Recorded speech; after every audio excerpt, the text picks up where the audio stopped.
Hey, welcome back. You've got a spreadsheet. It's got data in it. Dates, names, products, sales numbers. Looks fine, but it doesn't tell you anything. You want to know, how many sales did Emma make? What's the total revenue from the North region? What's James's average sale? 3 questions, 3 formulas. Let me show you. These are SUMIF, COUNTIF, and AVERAGEIF. And by the end of this video, you'll use all 3 like you've been doing it for years. Quick look at our data before we dive in. We have 20 sales records for a coffee shop. Each row is 1 sale. Column B is the salesperson. We have 3 people, Emma, James, and Sophia.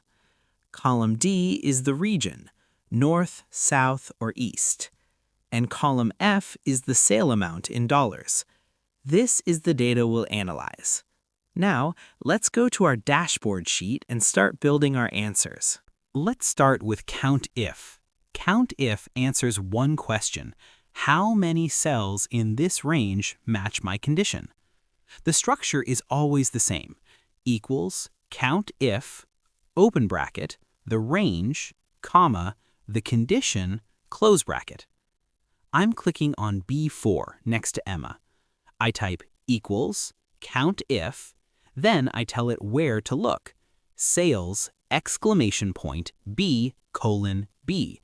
That means the entire salesperson column on the sales sheet. Then a comma, then A4, which is Emma. I press enter. 7. Emma made 7 sales, just like that. See how I drag the corner down? It copies the formula for James and Sophia automatically.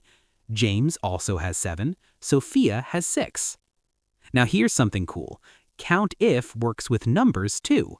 I can ask how many sales were over $25. I type equals COUNTIF, the sale column, comma, then in quotes, greater than 25. The quotes are important here. Anytime you use a symbol like greater than or less than, it goes inside quotes.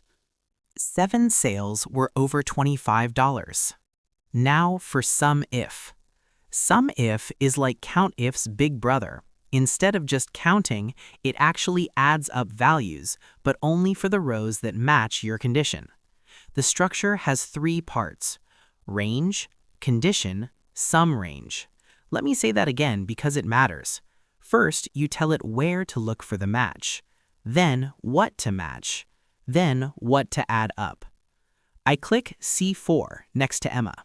I type equals SUMIF, sales, B colon B, that's where the names are, comma, A4, that's Emma, comma, sales, exclamation point F colon F, that's the sale column, close bracket, enter. $171. That's Emma's total sales for the month. I copy it down. James made $139. Sophia made $147. Now watch. The exact same formula works for regions too. I just change which column I'm looking in. Instead of the salesperson column, I point it at the region column. North brought in 193. South made 117. East made 147. One quick thing, when I use full columns like B colon B, it includes the header row. For SUMIF, this usually doesn't matter because salesperson doesn't equal Emma. But if you ever get strange results, use B2 colon B21 to start from row 2. Last one, AVERAGEIF. You've already guessed the pattern. Same structure as SUMIF.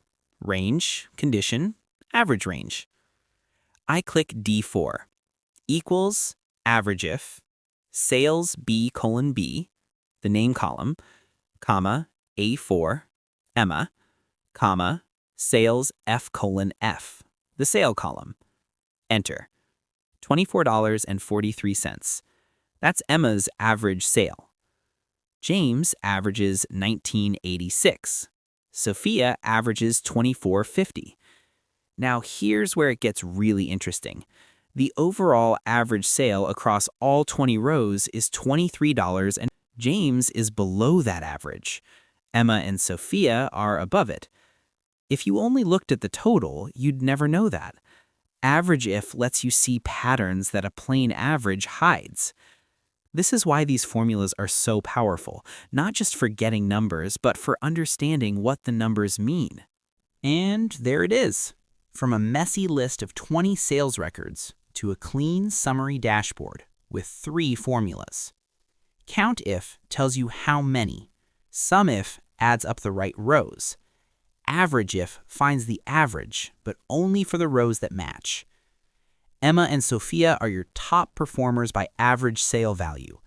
James has the same number of sales as Emma, but a lower average. That's a coaching opportunity. The data didn't change. You just learned how to ask it better questions. If this was helpful, hit subscribe. I post a new Sheets tutorial every week, always beginner friendly. See you in the next one.